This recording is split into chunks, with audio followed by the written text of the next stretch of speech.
vou tentar de novo. Que está aqui. Está tudo bem aqui, Sérgio? Bom dia, irmãos. Está com eco, né? Um negócio meio estranho. Mas está dando para ouvir bem. Hoje é dia das mães. Minha mãe não está aqui. Minha mãe está lá em Minas Gerais. Não pude dar um abraço a ela. Só pude desejar agora logo cedinho. Feliz dia das mães. Você que está com sua mãe, abrace ela, aproveite. Desfrute esse dia do Senhor com a sua mãe. Dia do Senhor é todo domingo, quando a gente separa um tempo para buscar ao Senhor em comunidade, juntos. Não é apenas um descanso físico, sobretudo é um descanso espiritual, quando a gente para um pouco para refletir melhor sobre o rumo da nossa vida. Nós, como Igreja das Graças, temos tentado investir na medida do possível, na medida que Deus ilumina a gente, na vida familiar. E a gente tem ficado preocupado, eu tenho ficado preocupado com a maneira como o mundo tem influenciado a mentalidade dos crentes sobre família. E falando sobre família, eu quero falar sobre indivíduos. Como é que a sociedade hoje concebe o homem, o seu papel, e como a sociedade concebe a mulher no seu papel. E obviamente que isso vai interferir diretamente na família, porque a família criada por Deus não foi 2 homens ou 2 mulheres, mas foi um homem e uma mulher. E quando o homem sabe como se portar aos olhos de Deus e da maneira que Deus prescreveu e o criou para ser, assim também quando a mulher sabe se portar dessa maneira, a gente tem, inequivocamente a gente terá uma família saudável. E é por isso que durante esse mês, que normalmente é chamado mês da família, a gente quer se deter nesse aspecto de conexão da família, objetivando indivíduos. Hoje a gente quer falar durante o dia todo sobre mulher, sobre mãe, mas sobre mulher. E a gente quer usar a palavra para aprender sobre isso. Quando a gente estava lendo o texto que a gente vai refletir hoje pela manhã, eu me senti assim meio que encurralado. Pedi a Deus assim, Senhor, me dá ousadia para falar, porque eu sei que está fora de moda o que o Senhor escreveu, e eu sei que isso é objeto de protesto. Talvez no final da minha pregação hoje pela manhã, eu vou levar uma sova. Acho que as mulheres depois vão me pegar ali para dar uma camada de pau em mim, e eu não vou merecer. Porque a Bíblia parece que ela é de fato contra a cultura mundana, contra conceitos que tentam entrar na vida da gente e destruir, mas não destruir só assintosamente. Muitas vezes a destruição é sorrateiramente, vem devagarzinho, sem a gente perceber, mas o coração, a mente, a cabeça da gente já está deslocada da verdade e a gente está vivendo na base da mentira. Mulheres, vocês são a coroa do homem, é assim que Paulo fala a respeito de vocês. Vocês são de fato a obra-prima de toda a criação. Vocês foram feitas a partir da parte medial do homem. E quando Deus assim fez, Ele estava colocando meio que como são iguais, como ninguém é mais importante do que ninguém, porque desde Eva em diante, todos os homens nascem de mulher, mas a primeira mulher, ela por assim dizer, nasce do homem, da parte medial do homem. Sendo assim, aquela discussão, quem veio primeiro, o ovo ou a galinha, ela perde sentido nesse respeito. Porque se a mulher, a primeira, chamada Eva, teve o nome de vida, Eva significa vida ou vivente, se a mulher teve o nome de vida, por outro lado, quem deu vida à mulher foi o homem, porque foi da parte dele que saiu. Então, Deus colocou a gente meio que atrelado um ao outro, de maneira que isso é indissolúvel. Quem é mais importante? Se a pergunta for essa, a resposta é: não há um que seja mais importante, porque Deus fez idôneo, fez equivalente. Mas se a pergunta fosse quem é mais competente, eu não tenho dúvida. A mulher, por ter sido feita depois e como a coroa do homem, a glória do homem, Deus deu um toque especial na mulher. E eu não estou só falando da beleza física. Eu estou falando mesmo da competência. A maneira como a mulher raciocina, a sua sensibilidade com a vida, o seu discernimento, são extraordinários, são fora do comum. Nós homens, por mais que sejamos competentes, não há uma equivalência numa mulher que também seja competente. Ela sobrepuja em muitos aspectos, a capacidade do homem. E eu tenho muito respeito por isso, eu valorizo muito isso. A gente não precisa nem deve ter qualquer sentimento de superioridade, seja a mulher com o homem ou o homem com a mulher. Mas o fato é que Deus, quando criou um e outro, Ele resolveu que era necessário que existissem papéis. E desde lá da criação, que o homem é o líder. É assim. Ele é o líder de toda a criação. E a mulher não é a líder do homem, conquanto seja mais competente. Eu falo que ela é mais competente aos meus olhos. Porque na Bíblia não tem dizendo lá que ela é mais competente, mas a prática demonstra isso. O fato é que a mulher foi feita, quando foi feita, sob uma ótica divina, numa perspectiva. É claro que a perspectiva é de Deus, por isso é divina. A perspectiva é que o homem não achou nada equivalente na criação, e Deus disse: não é bom que o homem esteja só. Essa parece ter sido a causa de Deus pôr o homem para dormir e fazer nascer uma mulher a partir dali. Porque não era bom que o homem estivesse só.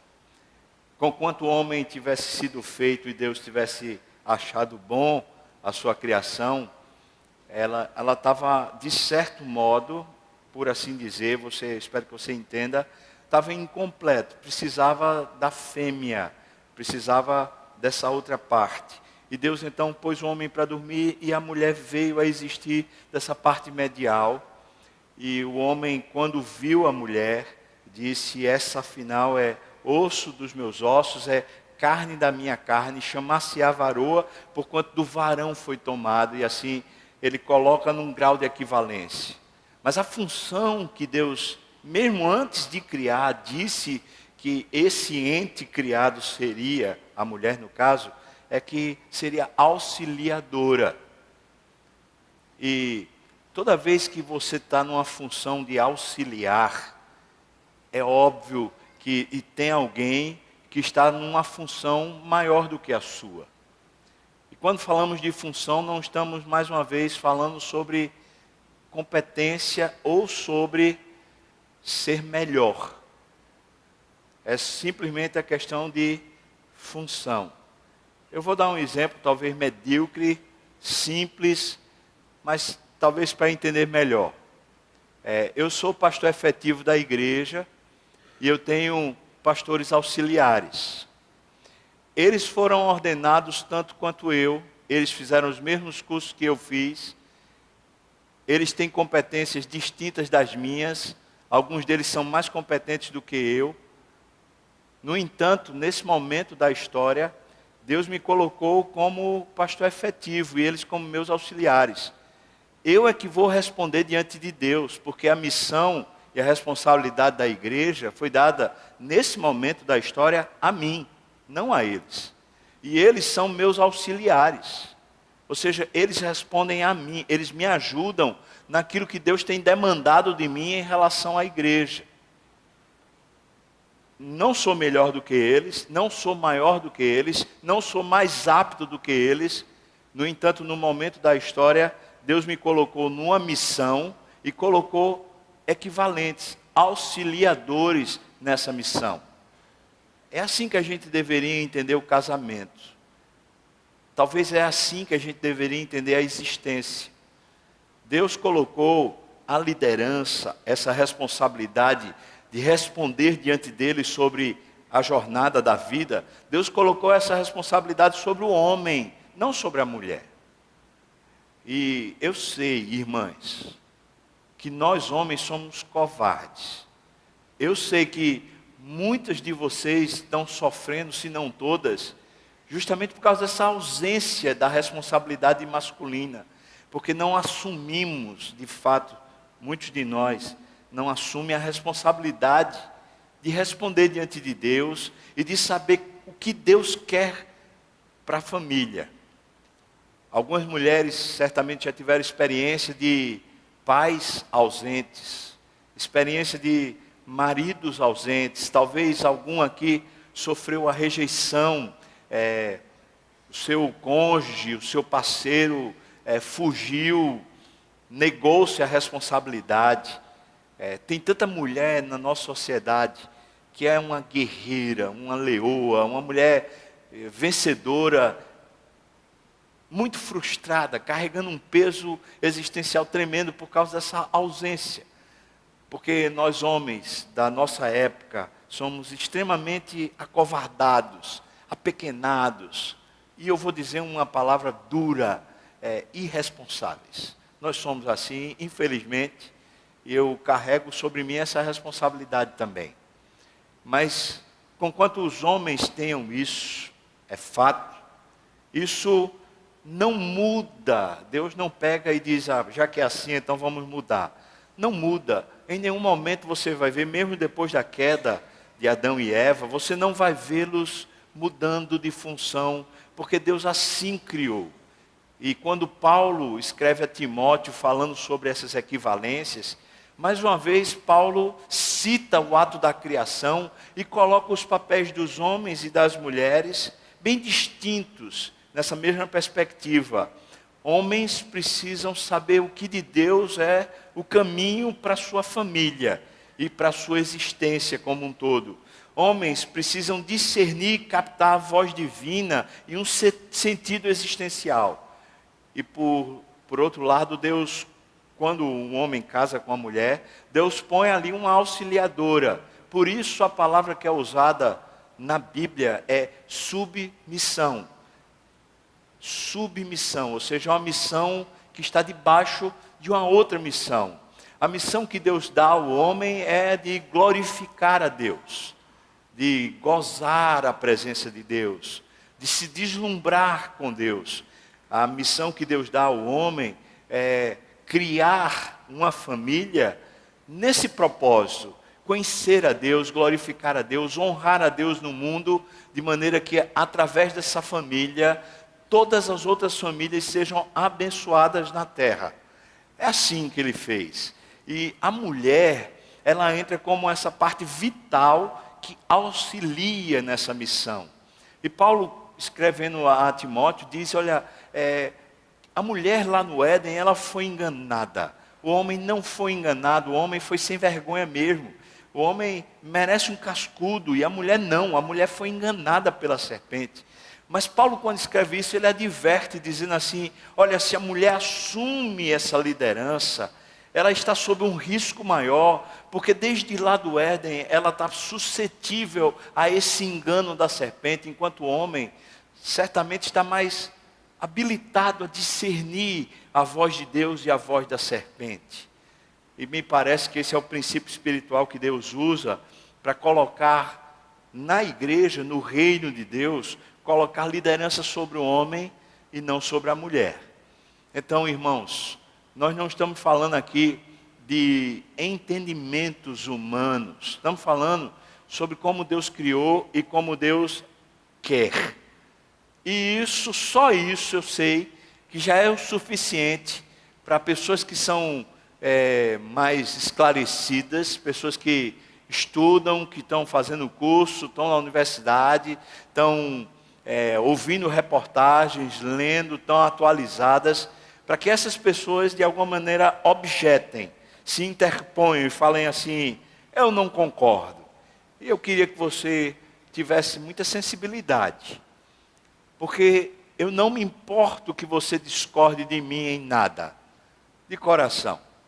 Para mim não tem problema se o que eu estiver falando for só um ponto de vista pessoal. Não tem problema que você chegue e diga: está errado, eu não aceito. Pronto, joia. Você pode ter um ponto de vista, eu posso ter outro ponto de vista, e vamos caminhar bem juntos. Mas quando a gente está falando da Bíblia, cale-se toda a terra. Quando a gente está falando do que Deus diz, não tem opinião. Ninguém pode ter opinião. Quando Deus diz uma coisa, todo mundo tem que se calar. E tem que simplesmente se dobrar e dizer: eu preciso aprender. Abra sua Bíblia, por favor, no livro de Provérbios, capítulo 31. Eu tenho muito pouquinho tempo para falar nesse capítulo tão abençoado. A partir do versículo 10 até o final, a gente vai falar sobre a mulher virtuosa. Quem a achará? Mulher virtuosa.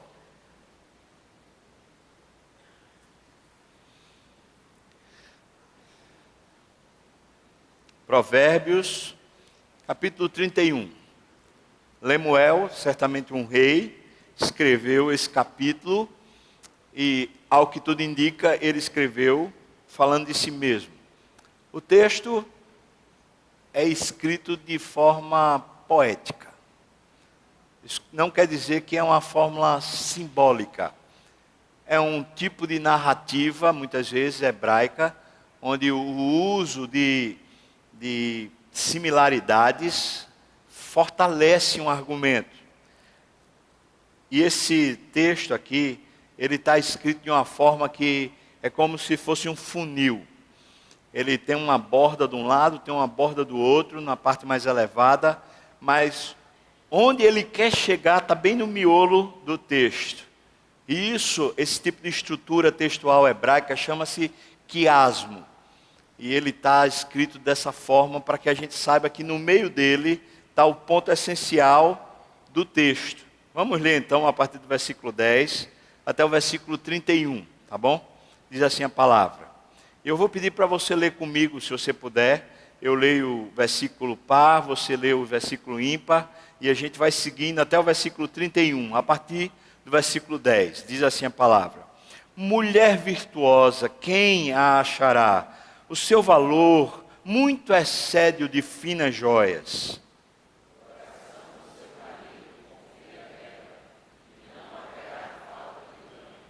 Ela faz bem e não mal todos os dias da sua vida.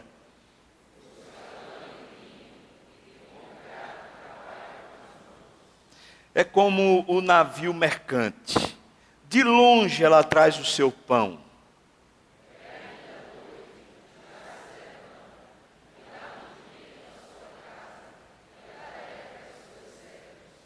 Examina uma propriedade e adquire-a.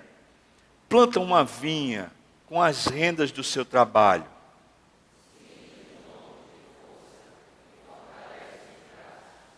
Ela percebe que o seu ganho é bom. A sua lâmpada não se apaga de noite.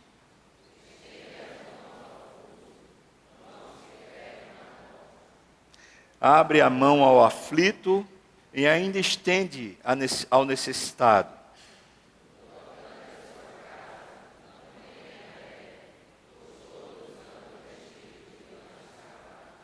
Faz para si cobertas, veste-se de linho fino e de púrpura.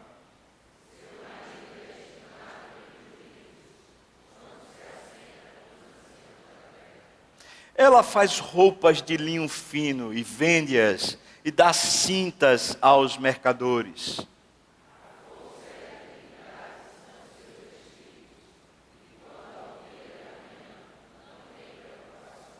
Fala com sabedoria, e a instrução da bondade está na sua língua.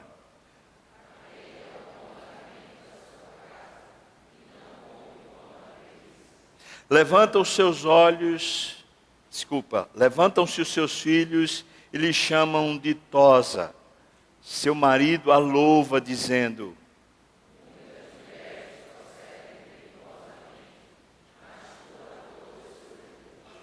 enganosa é a graça, e vã a formosura, mas a mulher que teme ao Senhor, essa será louvada.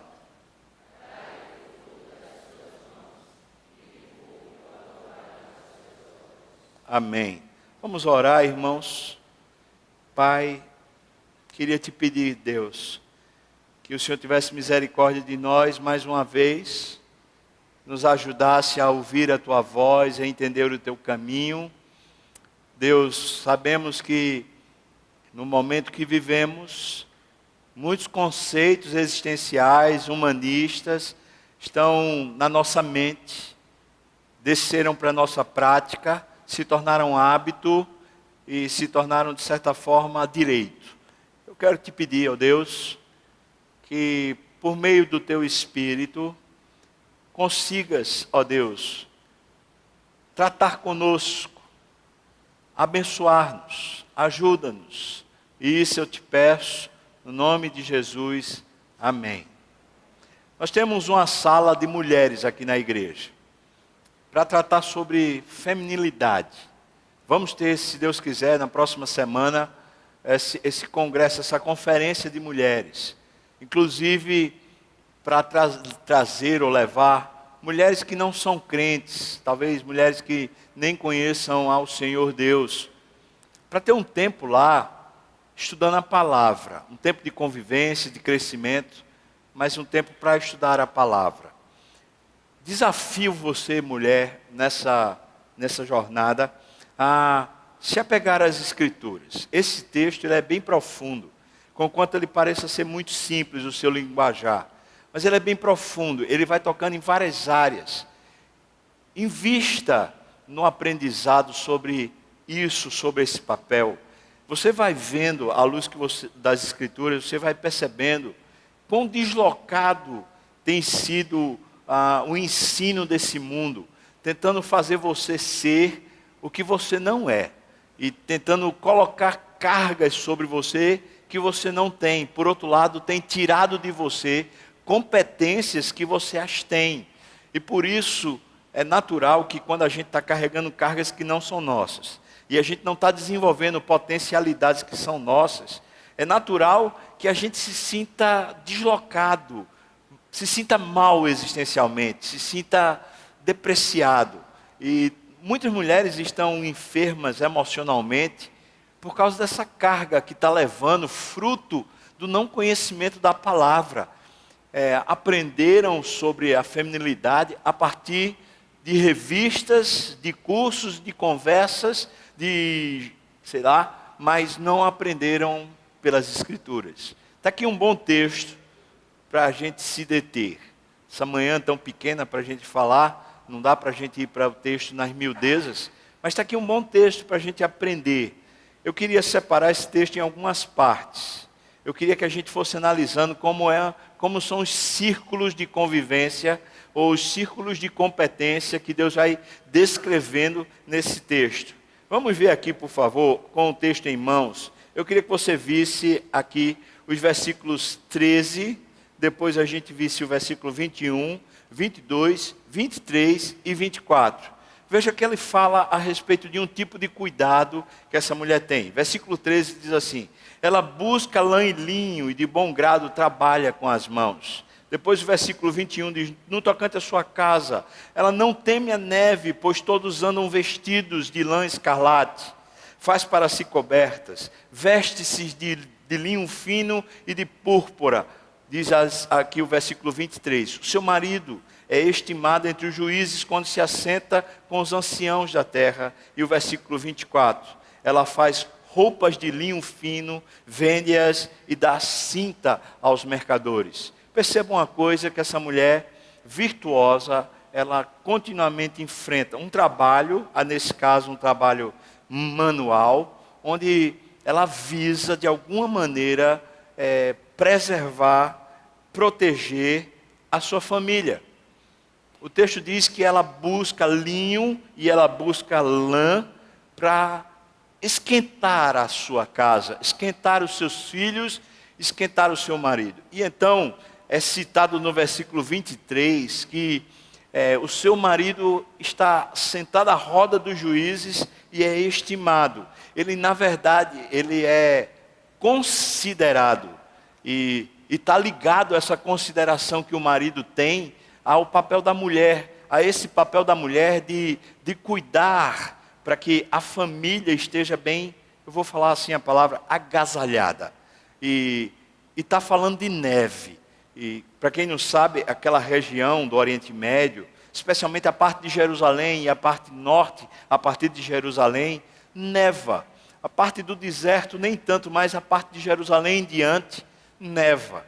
E está falando aqui sobre esse frio e a mulher que é responsável por adequar essa consistência. Não está falando de moda, está falando de cuidado mesmo, porque ela tem labor, ela pega esses artigos e vai fabricar as vestimentas da sua própria casa. A responsabilidade da família estar bem guardada, bem esquentada, repousa sobre a mulher. Eu acho isso aqui esclarecedor. Mulheres precisam perceber o que a Bíblia diz, que quem edifica a casa são elas. A mulher sábia edifica a sua casa, e a mulher tola, com as suas próprias mãos, a destrói. Perceba que Deus coloca um círculo aqui de ação, e todos os versículos estão vinculados a essa questão da vestimenta. Não é falando sobre moda, não é falando sobre etiqueta, mas é falando sobre esquentar-se, deixar a família protegida. Talvez, naturalmente, as mulheres já façam isso, cuidam de vacinação, cuidam de as roupas, os trajes, a maneira como os filhos se apresentam. Mas perceba que esse cuidado que a mulher tem, ela promove também o marido. O marido passa a ser estimado. Não está diretamente ligado, não parece que o texto coloca isso de uma maneira bem óbvia, mas indiretamente está dizendo que esse trato que a mulher tem com a sua casa, aquentando os filhos, com as suas vestes, de alguma maneira promove o marido. O marido é estimado. Tipo assim, a família está bem, então esse marido goza com um bom trato, uma boa estima da sociedade. Por favor, olhe comigo agora, o versículo 14, versículo 15 e versículo 27. Um novo círculo fala, ele diz assim, é como um navio mercante, essa mulher, ela é como um navio mercante. Aí ele explica, de longe traz o seu pão. Versículo 15 diz, é ainda noite, ou seja, ainda é de madrugada, o sol ainda nem nasceu, e ela já se levanta e dá mantimento à sua casa, e também distribui a tarefa entre as suas servas. Versículo 27 diz assim, atende ao bom andamento da sua casa e não come o pão da preguiça. Um novo círculo agora de competências. Primeira é a respeito dos vestuários, dos cuidados de manter a família aquecida ou protegida da natureza. Segundo, diz que é o cuidado, o labor com o alimento. Eu sei que esse negócio está fora de moda, está fora de moda demais. Mulher responsável por esse negócio. Perceba que o texto diz que duas coisas são bem significativas. Uma é que ela precisava pegar as coisas de longe para trazer para sua casa. A ideia de fazer a feira, sei lá. E outra ideia que o texto vem e coloca para a gente é que o sol nem nasceu, mas ela já está indo aos cuidados, porque na hora que o sol nascer, precisa que todos se alimentem. Então ela já está lá. Irmãos, essa não é ideia muito antiquada, não? O que você acha? Que labor é esse? As duas esferas, tanto no sentido da comida como no sentido da roupa, me parecem ser exatamente o que Jesus fala sobre as coisas essenciais. Paulo também fala disso. Ele diz, tendo o que comer e tendo o que vestir, isso é Paulo que fala. Jesus fala assim que Deus cuida das aves, que elas não plantam, não colhem, não semeiam, mas elas se alimentam. Deus cuida dos lírios, que eles não fazem nada, mas eles se vestem com pompa. Veja, comida e vestimenta. Não é uma coisa essencial, não é uma coisa que harmoniza e estabiliza a vida. Perceba que a esfera dentro de casa, de manter uma estabilidade no lar, diz respeito a uma competência feminina, quando ela está cuidando bem das coisas essenciais da família. Alô, irmã? Talvez esteja fora de moda, talvez o nosso tempo seja outro. Mas quando é que a Bíblia perdeu a razão? Quando é que os céus pararam de definir para a gente o que é bom? Quando é que a gente pode chegar e dizer que tem um caminho melhor, que é fora dessa excelência? O texto está dizendo que essa mulher, essa palavra virtuosa, uma outra tradução seria uma mulher guerreira, ou uma mulher aguerrida, uma mulher forte, ou uma outra expressão seria valente. Essa mulher, ela é distinta mesmo das demais, porque ela mantém estável a casa. Essa estabilidade dos essenciais. E é assim que eu queria que você se visse. Essa competência Deus deu a você. É com muita sabedoria que a Bíblia diz que a mulher sábia edifica a sua casa e a tola com as suas próprias mãos a destrói. Veja, normalmente a tendência é homem e mulher viverem ansiosos pelos essenciais. E quando a gente está ansioso pelo essencial, a gente está instável e, portanto, a gente está ferindo e degladiando a vida. Muitas vezes, homens ou mulheres estão ferindo-se mutuamente por causa dessa instabilidade.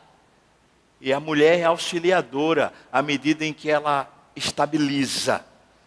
Quando a mulher está preocupada demais com a marca da roupa, com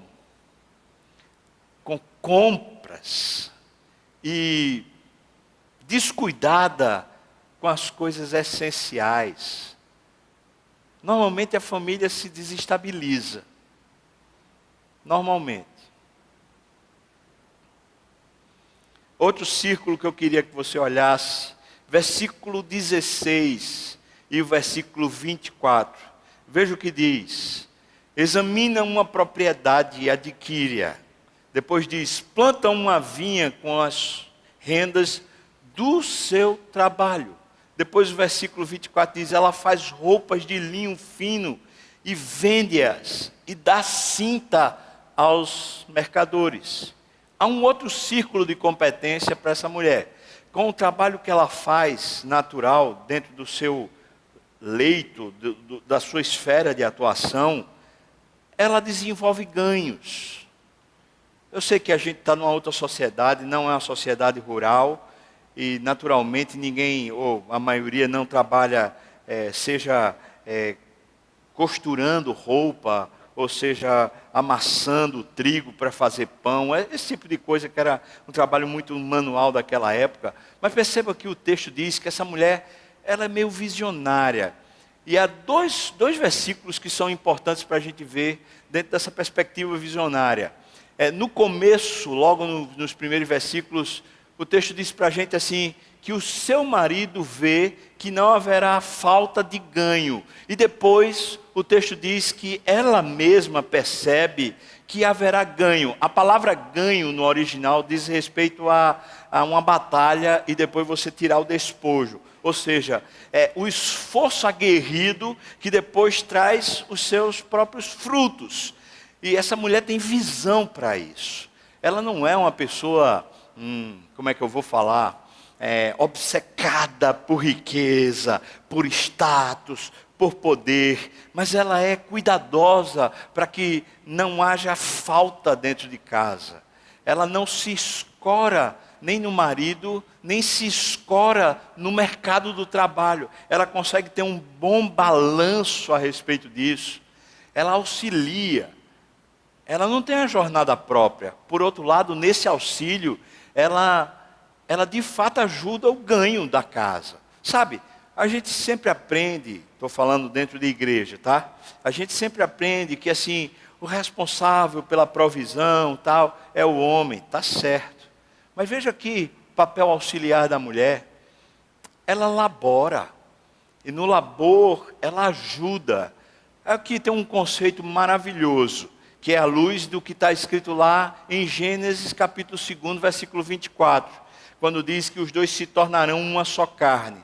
Veja que o labor da mulher, ele não é para uma jornada pessoal, assim como o labor do homem não é para uma jornada pessoal. O ganho do homem, assim como o ganho da mulher, eles se juntam e se fortalecem, tornando um só ganho, para que todos, sejam homens, seja mulher, sejam os filhos, tenham o essencial.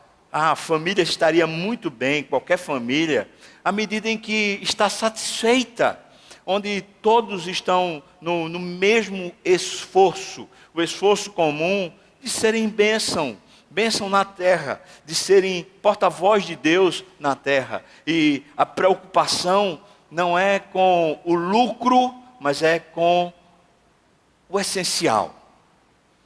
Imagina que mulher abençoada, aquela que não vive correndo, se esforçando para ter riqueza, mas que vive na sua dedicação, tendo um bom balanço entre cuidar dos essenciais da casa e também ajudar na provisão financeira.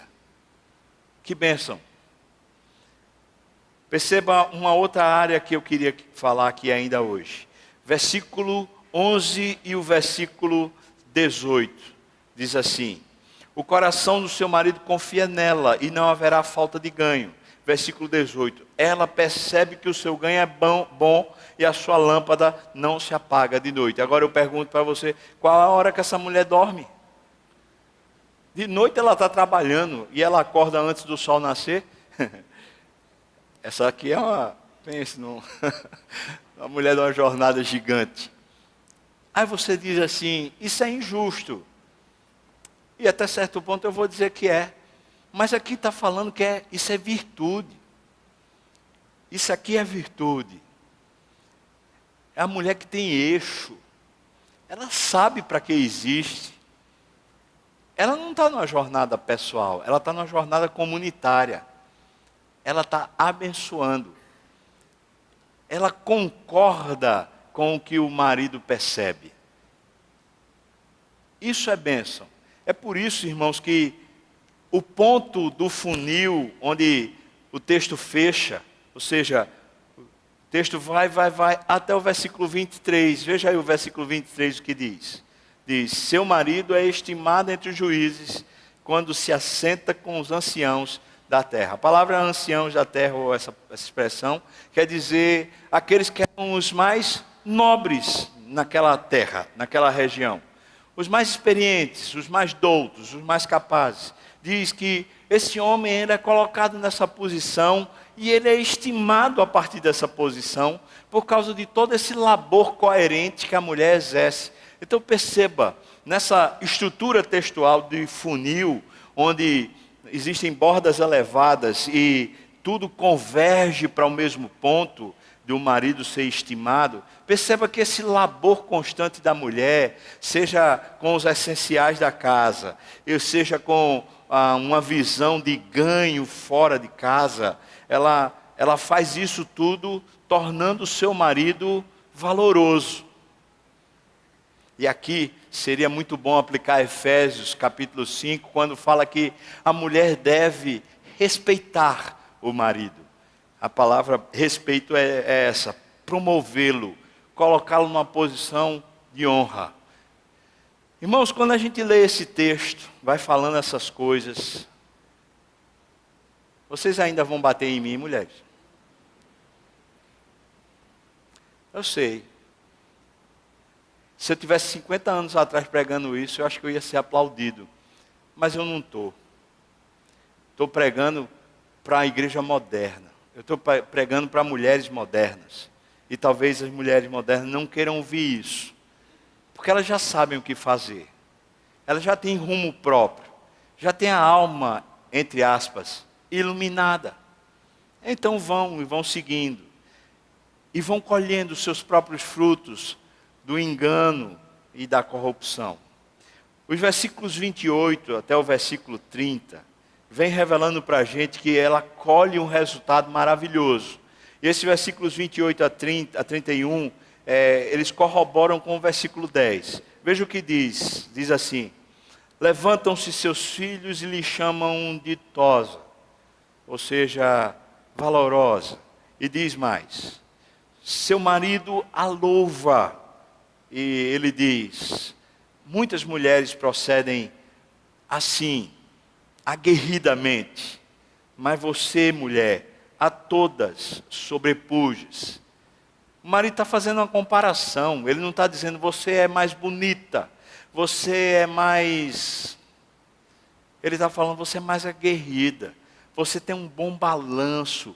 Você consegue muito bem conjugar esses dois universos, de fora de casa e dentro de casa, de uma maneira competente. Você é melhor do que todas as demais. Perceba que visão maravilhosa é essa. Versículo 30 diz, enganosa é a graça, e vã a formosura. E talvez você olhe para isso e fale assim, está falando o que aqui? Que é para eu não me cuidar? Não é para eu malhar, não é para eu fazer exercício, não é para eu me maquiar, é para eu viver assim como fosse uma espécie de brucutu. Não está falando isso não. Ele está falando que isso, quando você corre para isso, você se engana. Você vai pelo ouvido da serpente. Ou melhor, pela voz da serpente. Isso é enganoso. Não quer dizer que não é necessário, mas é enganoso. Enganoso é a graça e vã a formosura. Mas a mulher que teme ao Senhor, e aqui então ele define, onde é que a mulher aprende a ser assim? É no temor do Senhor. Ela não aprende a ser assim naturalmente. Mas quando ela reverencia Deus, e ela põe Deus no centro da sua alma, ela passa a ter esse equilíbrio. Ela passa a tratar das coisas essenciais da casa. Ela se torna ajudadora do marido no ganho. Ela abençoa em todos os níveis da existência. Então o versículo 30 diz, dá-lhe do fruto das suas mãos, e de público a louvarão as suas obras. O versículo 1 diz, mulher virtuosa, quem a achará? O seu valor excede em muito ou de joias finas ou de finas joias. Veja que eles estão se fechando. O texto está dizendo para a gente assim, que esse tipo de construção na alma da mulher, que leva ela a um tipo de vida laboriosa, extenuada, talvez até cansativa, mas esse tipo de construção de alma dela faz inequivocamente ela ser louvada, porque ela se torna uma mulher rara, difícil de ser encontrada. E ele usa isso no começo, que eu acho que é tão bonitinho quando ele fala isso. Ele fala assim, essa mulher aguerrida, bem temperada, que sabe equilibrar as coisas, em outras palavras, sábia, mulher virtuosa. Quem consegue achar? Ora, quando é que a gente consegue, andando pelo meio da rua, seja em Recife ou seja em Paris, quando é que a gente consegue achar uma joia no meio da rua? Quando é que a gente consegue achar um brilhante? Não está falando de uma pedra preciosa, que está bruta lá. Está falando de uma joia que foi lapidada, que foi construída, que foi arquitetada, projetada. Deus olhou para a mulher e viu a especiaria que ela era. Ele disse que era muito bom o que ele tinha feito. Ele sabe como modelar você, para você ser, o seu valor exceder muito de todas as outras mulheres. A essência disso é temer ao Senhor. É de fato por Deus, como centro da sua vida. Talvez, mulher, você esteja com a formosura como sendo seu empenho. Talvez, mulher, você esteja como a família sendo o seu empenho. Talvez, mulher, você esteja com o trabalho, o mercado do trabalho como sendo o seu empenho. E todas essas coisas fazem parte. Mas o seu empenho não pode ser esse. Eu concluo com isso. É a mulher que teme ao Senhor que consegue equilibrar bem todos esses universos. É a mulher que teme ao Senhor, que diz para Deus: Senhor, só Tu sabes como tratar meu coração. Só Tu sabes como me equilibrar. Eu não posso viver ansiosa, temendo o dia de amanhã. Eu não posso viver desequilibrada, dando muita atenção para uma coisa e dando pouca atenção para outra. Senhor, eu não posso viver nessa luta sem saber qual é o ganho. Deus, me ajuda. Eu preciso de Ti, Senhor, para ter coerência, para ter um eixo só, para ter virtude. Me ajuda, Senhor. E é isso que eu queria desafiar você, mulher. Se tiver alguma coisa para você guardar nessa manhã, tema ao Senhor. Respeite Deus. Respeite os limites que Deus lhe deu. Respeite as competências que Deus lhe deu. Respeite. Não passe por cima. Só quem tem a ganhar é você. Vamos orar, irmãos. Convidar o pessoal do louvor, já pode vir para cá. A gente vai orar. Ó Deus, Tu sondas e conheces. Tu sabes como são as vidas aqui, em casa, trabalho, tudo, Pai. Ó Pai, nós precisamos tanto de um bom equilíbrio na nossa própria casa, no trabalho, na igreja. Queria te pedir pelas mulheres, Senhor. Esse presente que o Senhor Deus deu a nós, homens. Essa joia rara que o Senhor fabricou com apreço. Ó Deus, ensina as mulheres que aqui estão, as que estiverem ouvindo, a temerem o Teu nome, a entenderem que a Tua voz é mais poderosa e mais preciosa do que qualquer outra opinião. Guarda-as em Teu nome, em nome de Jesus.